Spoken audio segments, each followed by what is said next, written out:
Python programming के इस course के अंदर आप लोगों को मैं ये सिखाऊंगा कि किस तरीके से पाइथन में प्रोग्रामिंग की जाती है, पाइथन के अंदर किस तरीके से जो है वो लॉजिक बिल्डिंग की जाती है, और बिगनर से लेके एडवांस तक ये कोर्स पूरा आप लोगों को समझाने वाला हूँ कि किस तरीके से आप लोग जो है वो अपनी स्किल इतनी अच्छी बना सकते हैं कि आप लोग जो है वो जॉब के लिए बिल्कुल रेडी हो सकते हैं। ऑलराइट गाइस, तो कैसे हो आप लोग? और उम्मीद करता हूँ आप लोग सब खैरियत से हो गए।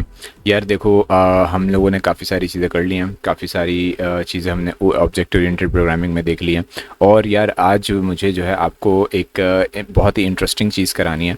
और इसके अंदर क्या होगा, इसके अंदर ये होगा कि यार हम जो है वो ये करने जा रहे हैं कि स्ट्रिंग को किस तरीके से हम स्प्लिट करेंगे, ठीक है। और स्ट्रिंग को स्प्लिट करने का तरीका देखेंगे और किस तरीके से नॉर्मली स्ट्रिंग स्प्लिट होता है और हमें इसकी ज़रूरत क्यों पड़ गई है कि यार हम जो है वो स्ट्रिंग को स्प्लिट करने लग गए हैं, और हमें जो है वो इसको किस तरीके से और कौन से मेथड के साथ हमें करना होगा। हम इसके अंदर यूज़ करेंगे क्लास मेथड, और इसके अंदर हम ऑल्टरनेटिव जिसको हम कहते हैं, जिसको हम ये भी कहते हैं कि ऑल्टरनेटिव कंस्ट्रक्टर भी कहते हैं हम इसको, ठीक है। तो हम इसका यूज़ करेंगे आज, और फटाफट से जो है मैं आपके सामने वो विजुअल स्टूडियो कोड के ऊपर चलता हूँ और यहाँ पे आके मैं जो है वो एक फटाफट से एक फ़ाइल बना लेता हूँ विच इज़ कॉल्ड, जिसको हम ये बोलेंगे कि ऑल्टरनेटिव कंस्ट्रक्टर के नाम से बना लेता हूँ। ऑल्टरनेटिव कंस्ट्रक्टर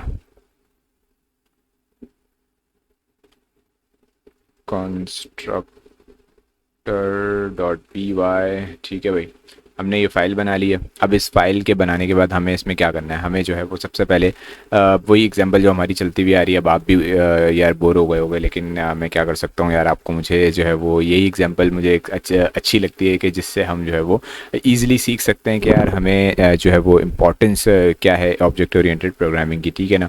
तो मैं जो है वो आपको सबसे पहले यही बताना चाहता हूँ कि यार आपने जो है वो यहाँ पे क्लास बनानी है, और क्लास वही हम जो बनाते हुए आ रहे हैं अभी तक, हम वही बनाएंगे एम्प्लॉय की क्लास, ठीक है। और एम्प्लॉय की क्लास के बाद हम इसमें आपको बताएं कि फंक्शन को जो है हम वो क्या करते हैं, एज अ कंस्ट्रक्टर पास करते हैं। लाइक वो जो इनिट वाला हमारे पास फंक्शन है जिसको हम एज अ कंस्ट्रक्टर ही यूज़ करते हैं, और वो भी मैं आपको सिंपल करके बताता हूँ कि भाई आपको जो है उसमें प्रॉब्लम ना हो, ठीक हो गया। जिसमें एक एरो वाले फंक्शन में आपको प्रॉब्लम हो सकती है, तो मैं ये चाहता हूँ कि आपके लिए सारी चीज़ें सिंपल रहें, ठीक है। अच्छा, अब मैं यहाँ पे चाहता हूँ कि यार एक एम्प्लॉई हमारे पास, उसके पास उसकी दो चीज़ें हैं, नाम है और सैलरी है। तो एक तो सेल का कीवर्ड तो आपको पता है पहले ही आएगा, फिर उसके बाद नेम आ जाता है, और फिर जो है उसकी जो है वो क्या आ जाएगी, सैलरी आ जाएगी, ठीक है। सेल कर लेते हैं इसको, और फिर हम जो है वो नीचे आते हैं, और नीचे आके हम जो है वो क्या करेंगे कि सबसे पहले हम बोलेंगे भाई देखो जो सेल्फ है, सेल्फ डॉट कर दो आप, और सेल्फ डॉट नेम कर दो आप, सॉरी नेम कर दो, और इक्वल्स टू नेम कर दो, ठीक है भाई, ये तो हमें पता है। इसके बाद हम आ जाते हैं सेल्फ डॉट, हम कर देते हैं सैलरी कर देंगे, सेल्फ डॉट सैलरी करेंगे हम यहाँ पे, सेल इक्वल्स टू सैलरी, ठीक है भाई। तो ये हमने कर दिया, इसमें इतना कोई मसला नहीं है, इतनी कोई प्रॉब्लम नहीं है, परेशानी नहीं है, ये आप कर सकते हो और आपको आता भी है, ठीक है ना। और इसके बाद हमें क्या करना है, अब इसके बाद हम जो है वो क्या करते हैं, बस सिंपल जो है हम एक ऑब्जेक्ट जो है बना लेते हैं, ठीक है। और एक ऑब्जेक्ट बनाते हैं इसका EMP1 का, EMP1 का एक ऑब्जेक्ट बनाया हमने, और क्लास को हमने इंपोर्ट किया, ये आपको पता है सारा। इसमें मुझे आपको ज़्यादा बोलने की ज़रूरत नहीं है, ना ही आपको समझाने की ज़रूरत है, आपको ये सारी चीज़ें आती हैं, ठीक है। और मैं यही अज्यूम कर रहा हूँ कि आपको ये सारी चीज़ें आती हैं। अब सबसे पहले क्या होगा, अब सबसे पहले यही होगा कि मैं इसके अंदर दो चीज़ें पास करूँगा विच इज़ कॉल्ड नेम, एक तो नेम पास करूँगा और दूसरा इंटीजर में मुझे सैलरी देनी पड़ेगी, ठीक है। तो नाम इसका हो गया, तैमूर कर देते हैं इसका नाम, तैमूर रखते हैं इसका नाम, कॉमा करके हम जो है इसके अंदर इसकी सैलरी डाल देते हैं। फॉर एग्जांपल इसकी सैलरी है 40,000, ठीक है, इसकी सैलरी है 40,000। और फिर जो है हम जो है वो प्रिंट करते हैं, क्या प्रिंट करेंगे हम, अच्छा मैं जो है वो यहाँ पे नाम और सैलरी, अगर मैं चाहूँ नॉर्मली, अगर मैं चाहूँ तो मैं किस तरीके से करना चाहता हूँ, मैं चाहता हूँ कि यार ये अब जाहिर सी बात है मुझे प्रिंट का स्टेटमेंट लगाना पड़ेगा, और मुझे जो है वो, क्योंकि मैंने कंस्ट्रक्टर में तो कोई प्रिंट का स्टेटमेंट दिया नहीं है, तो वो क्लास को भी अगर कॉल कर लेगा, ऑब्जेक्ट भी अगर कॉल कर लेगा, लेकिन वो शो कुछ भी नहीं करेगा हमें, क्योंकि जब तक मैं प्रिंट का स्टेटमेंट नहीं लगाऊंगा, जब तक मेरे पास कुछ भी नहीं आएगा। तो मैं करना चाहता हूँ कि यार देखो EMP1 का जो मेरे पास वेरिएबल है उसके अंदर डॉट लगा के नेम शो करा दो, दो आप, ठीक है भाई। और प्रिंट कराना चाहता हूँ कि यार आप जो है वो इसी तरह से सैलरी भी प्रिंट करा देना। EMP1 के अंदर जाना और EMP1 के अंदर जाके आपने क्या करना है, आपने डॉट लगा के सैलरी प्रिंट करवानी है। तो ये आपके लिए यार बहुत ही नॉर्मल चीज़ होगी। अब आप बोल रहे यार इसमें मैं क्या करूँ यार, आपने तो वही चीज़ बता दी दोबारा से। तो यार देखो इसने सैलरी और नाम प्रिंट कर दिया। तो असल मकसद आपको ये बताना नहीं था मेरा, ठीक है। असल मकसद मेरा आपको जो बताना है वो ये है कि स्ट्रिंग को हम किस तरीके से ब्रेक करेंगे, ठीक है। अब स्ट्रिंग को ब्रेक करने के लिए मैं आपको समझाता हूँ यहाँ पे पहले तो कि मुझे करना क्या है, ठीक है। मुझे ये करना है कि यार मैं बोलना चाहता हूँ कि देखो पहले तो मैं एक स्ट्रिंग देता हूँ इसको, लाइक str कर लेते हैं, बल्कि एक काम करते हैं str, कोई क्लास लग रही है मुझे यहाँ पे, strin कर लेते हैं, स्ट्रिंग कर लेते हैं, ठीक हो। जस्ट एक वेरिएबल बना रहा हूँ ना, स्ट्रिंग इज इक्वल्स टू, और यहाँ पे मैं एक स्ट्रिंग दे रहा हूँ। अब गौर से देखना मैं क्या करना चाह रहा हूँ, मैं करना चाह रहा हूँ कि मैं तैमूर ही लिखूँ, ठीक है, और डैश लगाऊँ, और डैश लगा के मैं इसकी सैलरी यहाँ लिख दूँ 40,000, ठीक है। इस तरीके से मैं करना चाह रहा हूँ, ठीक है। अब ये स्ट्रिंग है, मुझे इस स्ट्रिंग को ब्रेक करना है, स्प्लिट करना है, तोड़ना है, ठीक है। अब इसको तोड़ना है, कैसे तोड़ूंगा मैं वो मैं आपको यहाँ पे समझाना चाहता हूँ। अच्छा तो गाइस आपको यहाँ तक तो समझ आया होगा कि मैंने यहाँ पे आपको क्या क्या क्या बताया है, कि यार स्ट्रिंग मैंने यहाँ पे एक बना लिया, ठीक है। अब मुझे इस स्ट्रिंग को स्लाइस करना है, या आप इसको समझ लो कि काटना है, या आप इसको समझ लो ब्रेक करना है, या कुछ जो भी आप समझ लो, ठीक है।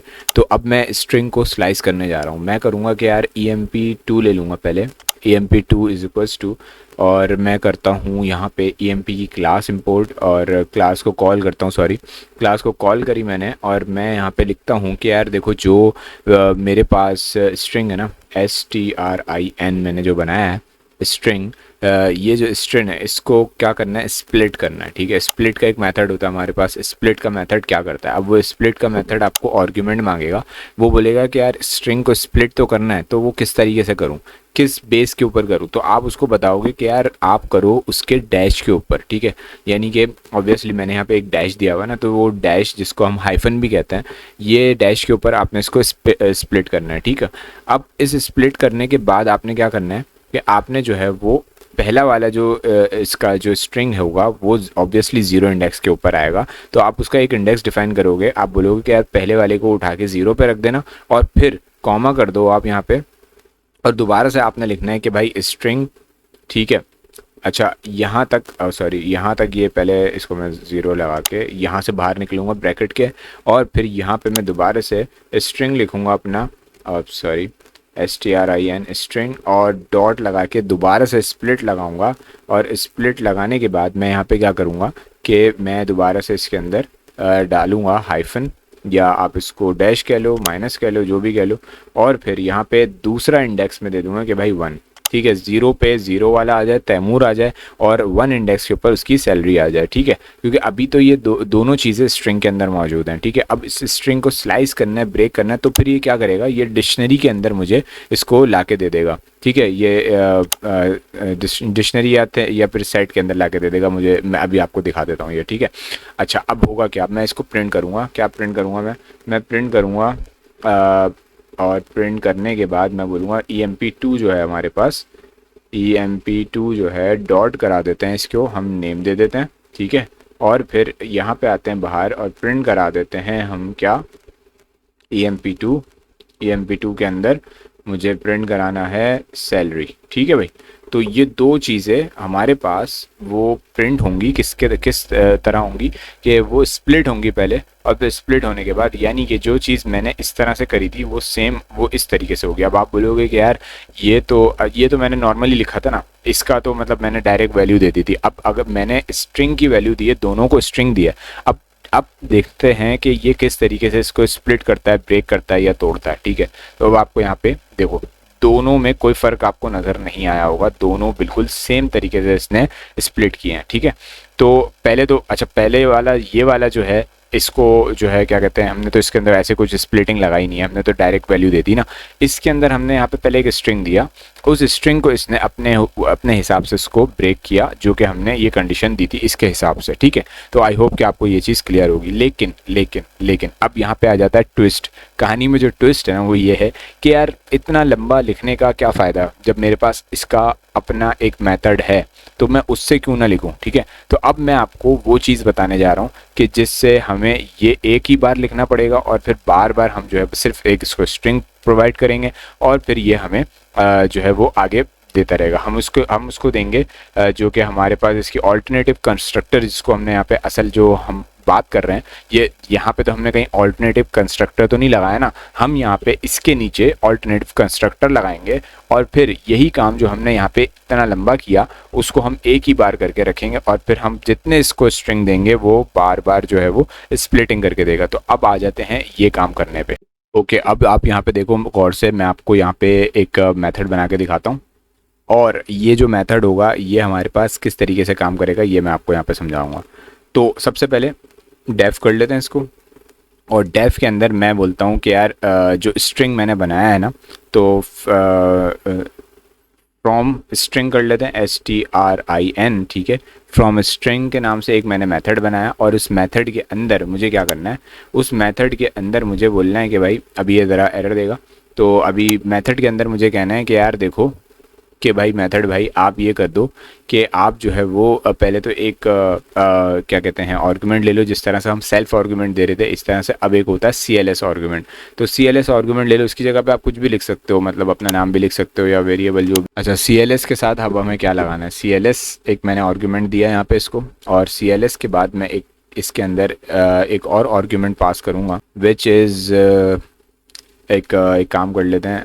अब यहाँ पे एक और आर्गुमेंट इसके अंदर दे देते हैं, लाइक जो हमने वहाँ पे दिया था नीचे STRIN, सही है, स्ट्रिंग कर लें आपकी मर्ज़ी है, मसला नहीं है, ठीक है। अब यहाँ पे क्या करना है मुझे, अब यहाँ पे मुझे जो है वो रिटर्न करना है, ठीक है, क्योंकि ऑब्वियसली ये एक मेथड है जो कि रिटर्न करेगा, ये एक कंस्ट्रक्टर नहीं है, ठीक है ना। तो अब मैंने रिटर्न किया, रिटर्न करूँगा क्या, CLS को रिटर्न करूँगा और CLS के रिटर्न करने के साथ उसके अंदर मुझे यहाँ पे अब यहाँ पे क्या देना होगा, मुझे उठा के ये वैल्यू पास करनी है अब, ठीक है। इसकी जो वैल्यू है वो मैं पूरी यहाँ से उठाता हूँ और इधर पास कर देता हूँ, दैट्स इट, ठीक है। अब मुझे एक बार ये मैंने इसको इस फंक्शन से कर दिया, अब मुझे इसके आगे करने की ज़रूरत नहीं है, ठीक है। अब मुझे क्या करना होगा, अब मुझे जो है वो ये करना होगा कि मैं जो है वो इस तरीके से ये करने के बाद मैं जो है वो अब आऊँगा यहाँ पे और ये तो मेरा वही नॉर्मल ऑब्जेक्ट है। इसके बाद जो है वो मैं यहाँ पे जब आऊँगा ना इस जगह पे, क्योंकि अब ये खाली है मेरे पास, अब मैं क्या करूँगा कि भाई एम्प्लॉई जो है वो मेरे पास, आप एक काम करो कि आप आओ इधर और जो मेरे पास एम्प्लॉई है ना उसका जो मेथड है उसका मेथड निकालो, एक कौन सा मेथड निकालो जो मैंने बनाया है FRM STRIN के नाम से, उस मेथड के अंदर जाओ और उस मेथड के अंदर जाके आप यहाँ पे कॉल कर दो, क्या कॉल कर दो कि ये जो ऊपर मेरा ये वाला जो स्ट्रिंग है इसको कॉल कर दो यहाँ पे, ठीक है। तो जो मैं यहाँ पे स्ट्रिंग यहाँ पे कॉल करूँगा वो स्ट्रिंग जो होगा मेरे पास, अच्छा जी इक्वल्स टू में क्यों आ रहा, ओके हाँ, ये वाला स्ट्रिंग जो होगा मैं इसके अंदर कॉल कर दूंगा, दैट्स इट, ठीक है। अब जो आउटपुट मुझे पहले मिला था यानी कि इस तरीके से वही आउटपुट मुझे इस तरीके से देखने को मिलना चाहिए, लेकिन इसने मुझे एक एरर दे दिया। वो कह रहा है कि लाइन नंबर 5 पे क्या मसला है, एक missing one required positional argument STRIN, एक आर्गूमेंट जो है वो मिसिंग आ रहा है यहाँ पे। तो मैं देखता हूँ कि कौन सा आर्गूमेंट है जो कि मिस हो रहा है। स्ट्रिंग मैंने यहाँ पे दिया, स्ट्रिंग यहाँ पे दिया मैंने, और स्ट्रिंग के बाद मैंने जो है वो इसको इधर पास कर दिया, लेकिन ये कह रहा है कि देखो हाँ इसके अंदर ये लिटरल उठा के दे रहा है मुझे और इसने यहाँ से इसको उठा लिया। अगर मैं इसकी जगह पे लेट्स से अगर मैं इसको, लेकिन मैंने इसको यहाँ पे एम्प्लॉई के अंदर लिया है और ये एम्प्लॉई की क्लास है मेरे पास, बट एक काम मुझे करना चाहिए कि मैं यहाँ पे एक काम करता हूँ कि मैं अगर यहाँ पे EMP कर देता हूँ, अगर मैं इसको, या एक काम करता हूँ कि मैं इसको अगर EMPP कर देता हूँ, बट ये आर्गुमेंट पास नहीं करेगा, वो कहेगा कि ये तो है ही नहीं, इज़ नॉट डिफाइंड, ठीक है ना। तो मुझे तो यहाँ पे एम्प्लॉय की क्लास ही चाहिए, बट लेट्स सी कि प्रॉब्लम क्या आ रही है। ऑलराइट गाइस, तो जैसा कि आपने देखा कि यार ये मेरे पास एक एरर दे रहा था, ठीक है। ये वाला जो फंक्शन जो मैंने बनाया है ये मुझे एक एरर दे रहा था। तो मैं यार आपको बताना चाहता हूँ कि ये एरर जो दे रहा था उसके पीछे वजह क्या है। उसके पीछे वजह यह है कि हम बना रहे थे ऑल्टरनेटिव कंस्ट्रक्टर, ठीक है, एक और तरीके का कंस्ट्रक्टर, लेकिन इसके अंदर मुझे डेकोरेटर को भी शामिल करना पड़ेगा जिसकी मदद से ये मेरे लिए मतलब काबिल इस्तेमाल होगा, यानी कि मैं ईज़िली फिर इसको इस्तेमाल कर सकता हूँ, यूज़ कर सकता हूँ, ठीक है। तो मैं यहाँ पे एक डेकोरेटर पुट करूँगा और उस डेकोरेटर का नाम होगा क्लास मेथड, ठीक है। ये आप देख सकते हो यहाँ पे, ये क्लास मेथड जो है वो डेकोरेटर का नाम है और ये मैंने यहाँ पे पुट कर दिया। अब इस क्लास मेथड से क्या होगा कि ये जो डेकोरेटर है ये इसकी मदद से ये पूरा कोड जो है या जो ये फंक्शन है ये इसमें मतलब ये इसको एग्जीक्यूट करने में कामयाब हो जाएगा, ठीक है। ये मैं आपको चेक कराता हूँ और ये आप देख सकते हो कि इसके ज़रिए भी मेरे पास सेम वही रिज़ल्ट आया जो कि मेरे पास नॉर्मल करने से, यानी कि नॉर्मल इस तरीके से आ रहा था मेरे पास, ठीक है।